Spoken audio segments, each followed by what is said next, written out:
نئی ویڈیو میں خوش آمدید کہتا ہوں۔ آج آپ کے ساتھ اس ویڈیو میں مسجد نبی شریف کی ترکوں کو بنائی عمارت کی ایمان افروز معلومات اور محبت و خلوص کی لازوال سچی داستان شیئر کی جائے گی۔ اگر معلومات پسند ہو تو چینل سبسکرائب کریں اور دوستوں کے ساتھ شیئر کریں تاکہ آپ کو مزید معلوماتی ویڈیو بھی ملتی رہیں۔ ناظرین، مسجد رسول اللہ صلی اللہ علیہ وآلہ وسلم، جس کو مسجد نبی شریف بھی کہتے ہیں، مسلمانوں کے دل میں ایک نہایت ہی عرفہ والا مقام رکھتی ہے۔ یہ وہ جگہ ہے جس کی زیارت کی خواہش ہر مسلمان کے دل میں جاگزی ہے۔ اسی مسجد میں آقا دو عالم ہادی برحق رسول اللہ صلی اللہ علیہ وسلم مدفون ہے، اور جن پر ہر روز ہزاروں کی تعداد میں فرشتے، جن و انس اپنا سلام پیش کرنے کے لیے حاضری دیتے ہیں۔ جب عثمانی ترکوں کو حجاز مقدس پر حکومت کرنے کا شرف حاصل ہوا تو مدینہ کے ترک گورنر نے خلیفہ وقت سلطان عبد المجید کو خط لکھا کہ مسجد نبی شریف کی عمارت کی حالت خستہ حال ہے اور تجدید و مرمت کی متقاضی ہے۔ یہ خط ملتے ہی خلیفہ کی نیند اڑ گئی۔ فوری طور پر خلیفہ نے اپنی وسیع سلطنت، جو کہ اس وقت 3 براعظم پر پھیلی تھی، اپنے ہر کارے متعلقہ گورنرز کو بھیجے اور ان کو مسجد نبی شریف کی تعمیر کے لیے سلطنت کے کونے کونے سے بہترین نقشہ نویس، معمار، لکڑی کے کاریگر اور فن شیشہ گری اور عمارتی کاریگر استنبول بھیجنے کو کہا، اور ساتھ ہی ان تمام کاریگروں کو استنبول آنے کے لیے سفر کی تمام ضروریات اور سہولیات مہیا کی جانے کے لیے کہا گیا۔ جب یہ تمام لوگ قسطنطنیہ پہنچے تو ان کو الگ الگ محلوں میں بسایا گیا۔ پھر خلیفہ عبد المجید وہاں خود تشریف لائے اور یہیں سے محبت و عقیدت کی اصل لازوال داستان شروع ہوتی ہے، جو ترکوں کے اسلام سے والہانہ لوگوں کا انحدار ہے۔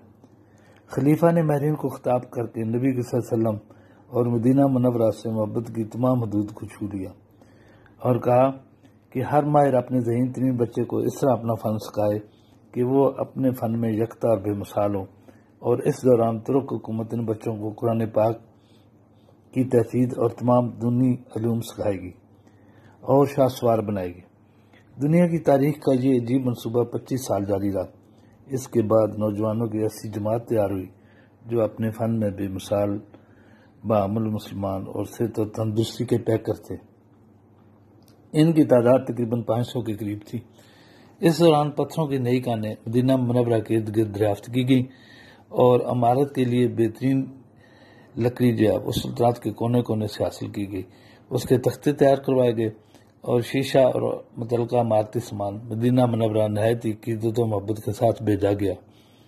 ادب اور عقیدت کا یہ عالم تھا کہ مدینہ منورہ میں شور و غل سے بچنے کے لیے شہر سے 20 کلومیٹر دور ورکشاپ بنائی گئی تاکہ پتھر تراشنے اور لکڑی اور دیگر سامان کی تیاری کے دوران مسجد نبی شریف یا ارد گرد کا ماحول متاثر نہ ہو۔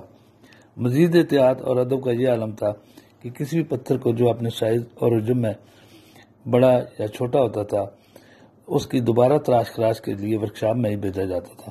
مدینہ منورہ یا مسجد نبی شریف کے ارد گرد تراش خراش اور شور و غل کا عمل قطعاً ممنوع تھا۔ تمام ماہرین فن اپنے کام کے دوران محفوظ رہتے اور تلاوت قرآن پاک میں مشغول رہتے تھے، اور ایک ایک پتھر کی تیاری پر کئی قرآنی آیات اور صورتوں کا ورد کیا گیا تھا۔ اسی لیے یہ مسجد نبی شریف کی پرانی عمارت خلوص و عقیدت اور محبت کی لازوال یادگار ہے۔ تعمیر کے دوران حجرہ شریفہ کے ارد گرد کپڑا لپیٹ دیا گیا تاکہ گرد و غبار حجرہ شریفہ کے اندر داخل نہ ہو۔ مزید برآں ریاض الجنہ کے احاطے پر چھت کے نیچے لکڑی کے تختے لگائے گئے تاکہ تعمیر کے دوران جو مٹی ہے وہ نیچے نہ گرے۔ ترکوں کے اس دینی جذبے کی شاہکار عمارت آج بھی موجود ہے۔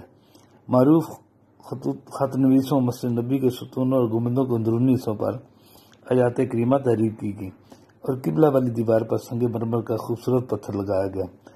روضہ عطر کے ستونوں پر سفید اور سرخ رنگ کا سنگ مرمر لگایا گیا تاکہ باقی ستونوں سے ممتاز رہیں۔ صرف مقصورہ شریف، ممبر شریف، مغربی دیوار، محراب سلیمانی، محراب عثمانی اور بڑے مینار کے علاوہ ساری مسجد دوبارہ تعمیر کی گئی۔ اس کی تعمیر کا آغاز 1839 میں ہوا اور اختتام تقریباً 1863 میں ہوا۔ ناظرین، آپ کو یہ تمام معلومات اطلس سیرت النبی سے مہیا کی گئی ہیں جو کہ دارالسلام پبلشر نے شائع کی ہیں۔ اگر آپ کو یہ ویڈیو پسند آئے تو اپنے دوستوں کے ساتھ شیئر کریں اور ہمارا چینل سبسکرائب کریں اور نبی صلی اللہ علیہ وسلم آپ پر درود و سلام بھیجیں۔ اللہم صلی وسلم علی سیدنا محمد وعلی آلہ وصحبہ اجمعین۔